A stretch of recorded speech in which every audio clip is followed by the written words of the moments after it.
Lion's Gate. My name is Daniel Vallis from InformedChristians.com, a website ministry devoted to discerning current events from a Christian and biblical perspective. Thank you so much for all those who send in news and tips and articles and thoughts that you have relating to what we're studying. I greatly appreciate it, and I do consider it. Some stuff we have to vet and look through, and some information comes into play later. But we definitely do consider it all, and we do appreciate it. This is a warning about what is going on right now and the prophetic time we are at right now and the implications of it, but it is not a prediction. I do not know the future, but I do know we need to be sober and we need to be vigilant and we need to be ready. This is where we find ourselves at right now, already well into day 27 on the Jewish biblical calendar, toward the end of the month. And right now we find ourselves in two different very important patterns and shadows. The second appearing of Christ to his disciples in the upper room when Thomas was there, and also approaching the eve of the seventh day in the Jericho pattern, which was the final day before the destruction of the city and redemption of Rahab. In our last video, we talked about how the enemy is very busy at this time because they know it is very important too as well, especially this month with all the patterns going on right now. They know something is very important with this month, and particularly from a biblical calendar perspective. They know what time it is. We've seen a big push by the enemy with Leo and Jupiter and the gods of Egypt and Esther, gateways, time, Palm, Phoenix, so much coming together right now. And in our last video, we talked about how they've set up a time frame right now of different gates with the Seiko time gate and the Temple of Baal triumphal entry gate on April 19th. They set up a window with that, and they're doing more messaging in between that as well with time. And also they know the pattern of Jericho, and we're going to look at that some more here. So we are here on day 6 right now of the Jericho pattern, day 27 on the Jewish calendar, and on the 5th and 6th on the Gregorian calendar. And definitely keep in mind how the Jewish calendar overlaps the days. And there's been even more messaging during this time because Satan knows the importance of the patterns and shadows at this time. They're not just commemorative events. Time is spiral. Events, patterns, and shadows will rhyme in history. And they are given for a reason for our learning, because it will be applicable in the future. Now, a few days ago, right around the 1st of April, the European Space Agency released a bunch of different space imagery that they've been collecting for a while. But one particular image got a lot of attention on April 1st and a few days after that too as well. But they seem to highlight and really draw attention to this one of the blood-red Nile River seen from space, and different news agencies were promoting this one picture. Of all the pictures that they had, they were promoting this one. Blood-red Nile River. It's not a true color picture. It's actually showing the satellite's sea and land surface temperature radiometer that measures energy that radiates from the surface, and it's also measured in 9 spectral bands that include visible and infrared. So it's showing an image that is colored via and broken down to information, and really the red coloring indicates the location of vegetation. But they made a big deal of pushing this one of how they decided to color code all the vegetation red, and particularly emphasize the Nile River turning blood red, hint hint, right at this Exodus time, right in this month of redemption. Very suspicious. Satan's been dropping a lot of clues to his disciples to pay attention because this time is very laden. A lot of people shrug off these events of, oh, hell, that's just coincidence. No, it's done very deliberately. Media is used for messaging. And of course, in our last video, we talked about the Temple of Baal gates. And it was interesting, just a few hours after that, I was looking through the news and came across, guess what? An article in the New York Times about the Temple of Baal and the gates there.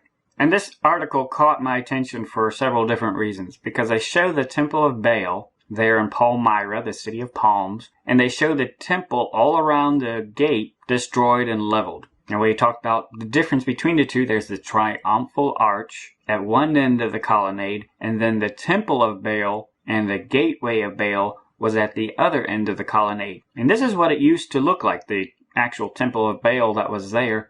A large stone structure, thick walls, pretty impressive thing. But then several months ago, it was in the news of they showed explosion and talked about how ISIS had destroyed this temple and several important artifacts over there. And they always showed these explosions that were purported to be the blowing up of the temple. But when we look at the building and look at the size of the people there, and how thick the stone walls are, and especially compared to the gate there. Take a note. These are some monster stone blocks that have been there for thousands of years.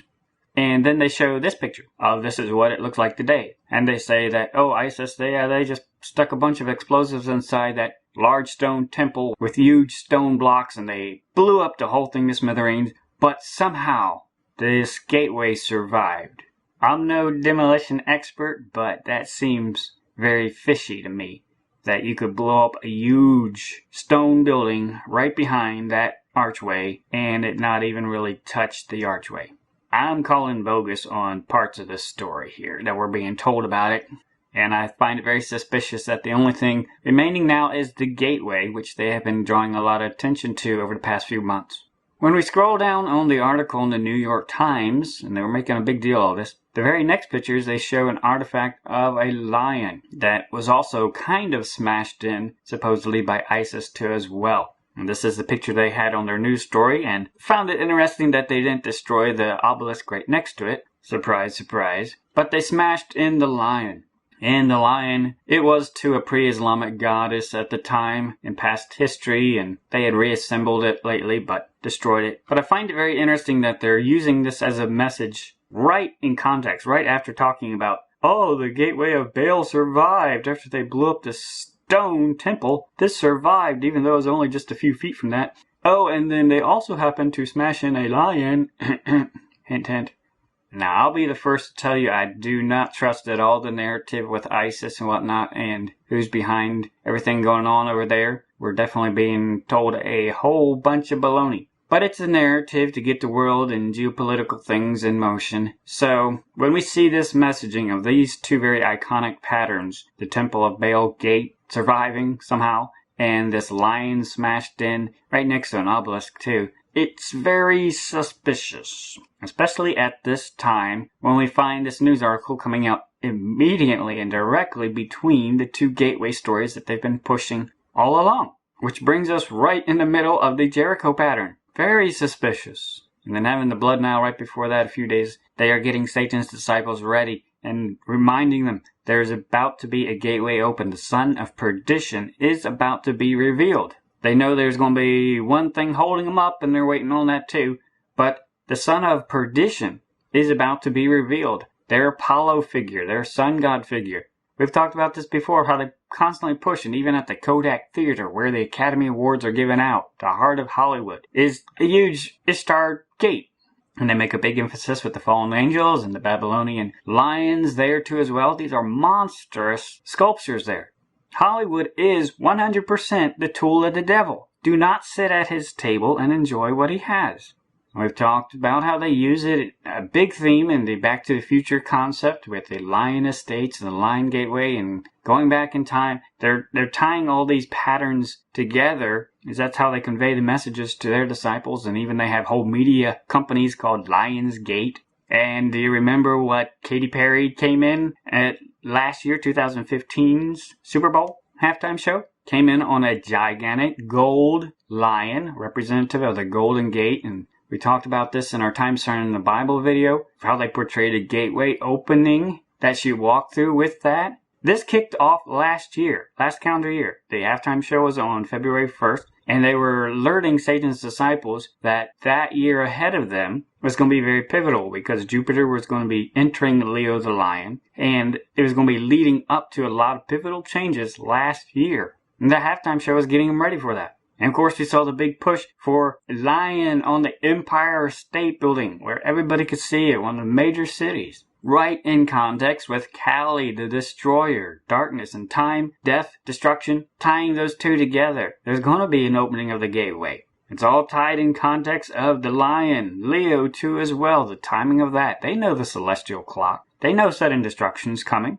And that's why they also have the Vatican show, and they pushed the lion big and bold on that too as well. And that happened right during Hanukkah week. They pushed that, and they pushed the Phoenix idea as well. We talked about the spirals at the Vatican with the fallen angels, and we also talked about the sun, how that started out, the illumination show that they had, referencing the sun god Apollo, Apollyon. All of these ideas are tied together, And Satan is getting the world ready. He's getting his disciples ready primarily for the opening of a gateway.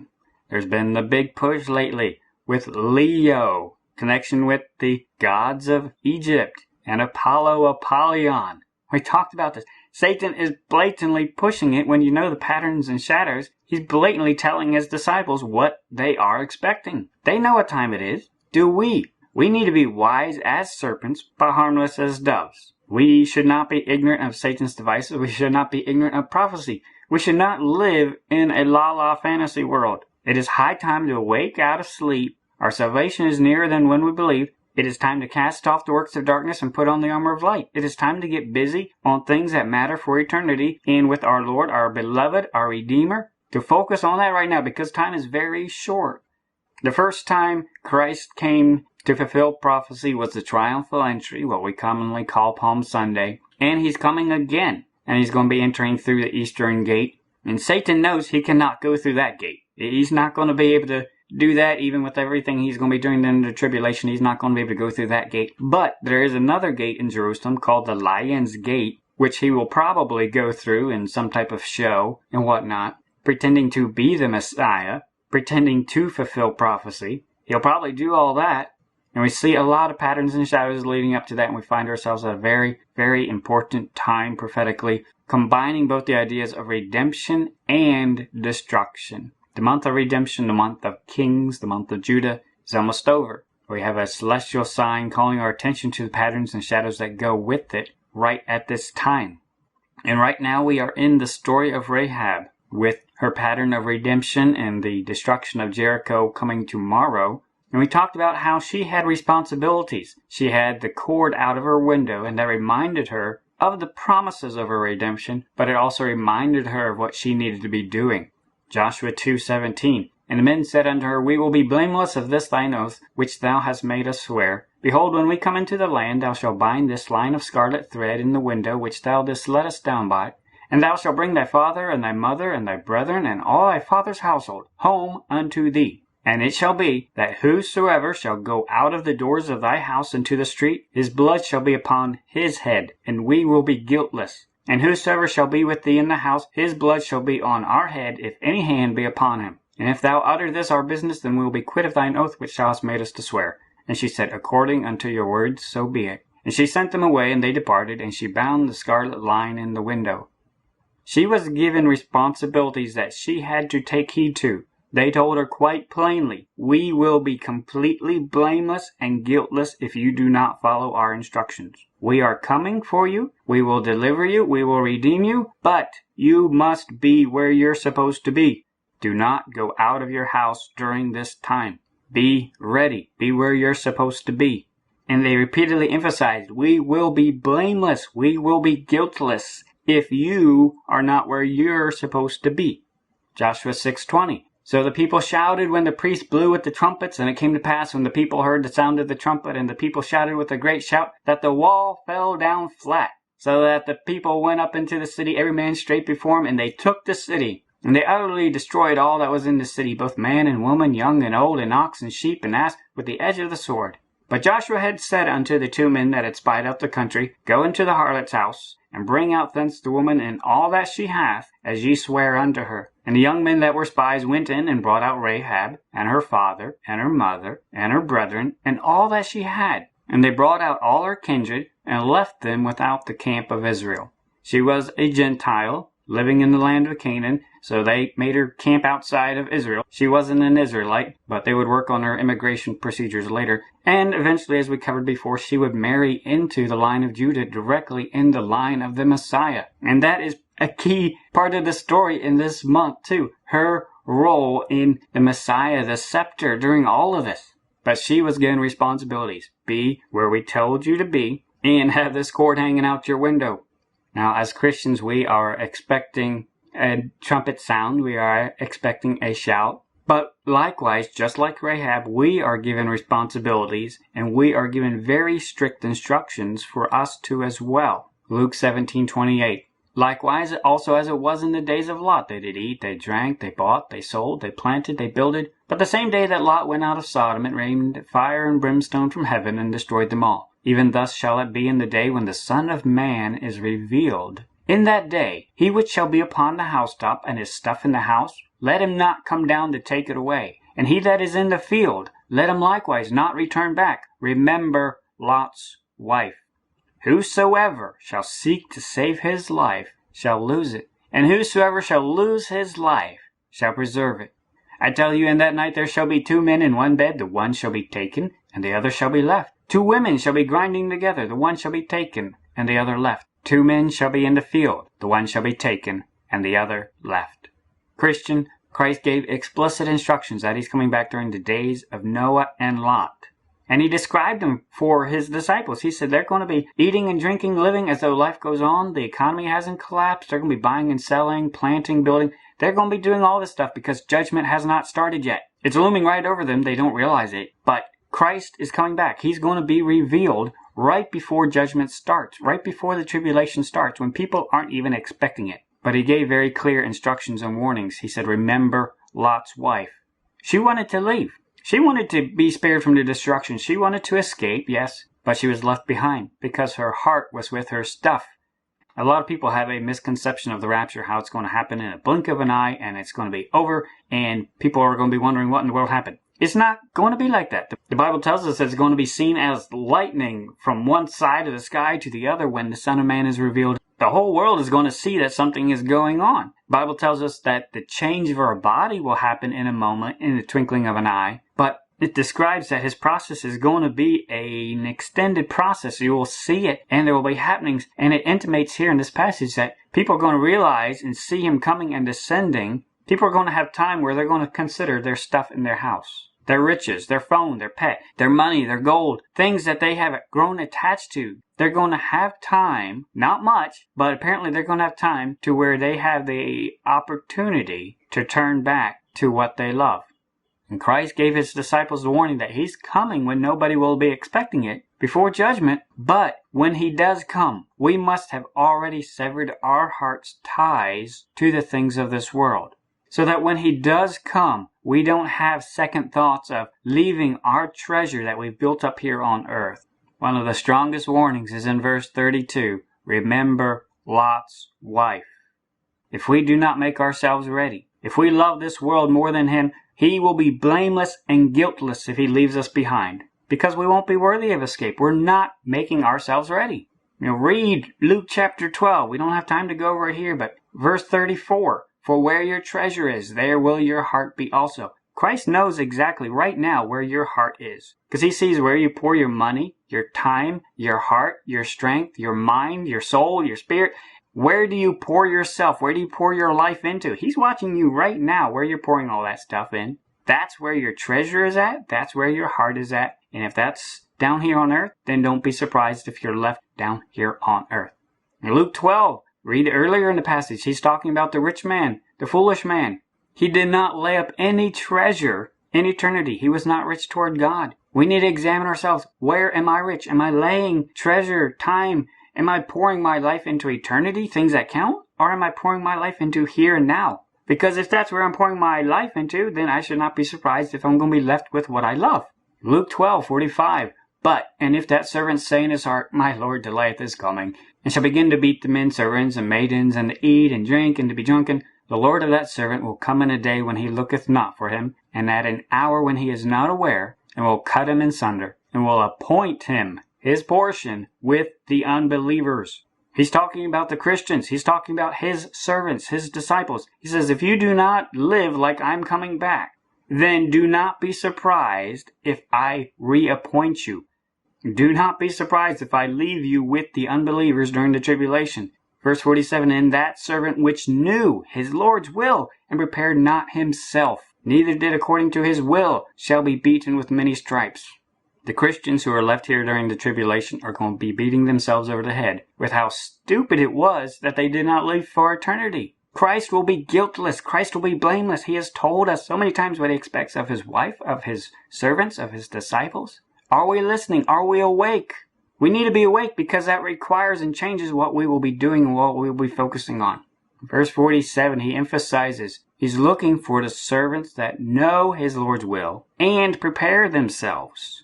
There's a lot of Christians who are preparing for the tribulation. Guess what? If that's where your heart and strength is being poured into, then don't be surprised if you're left here to enjoy it.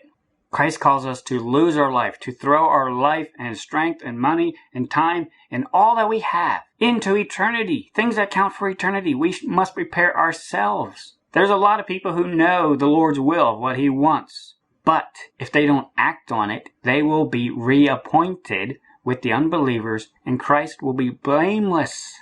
Matthew 24:48. But if that evil servant shall say in his heart, my Lord delayeth his coming, and shall begin to smite his fellow servants, and to eat and drink with the drunken, the Lord of that servant shall come in a day when he looketh not for him, and in an hour that he is not aware of, and shall cut him asunder, and appoint him his portion with the hypocrites. There shall be weeping and gnashing of teeth.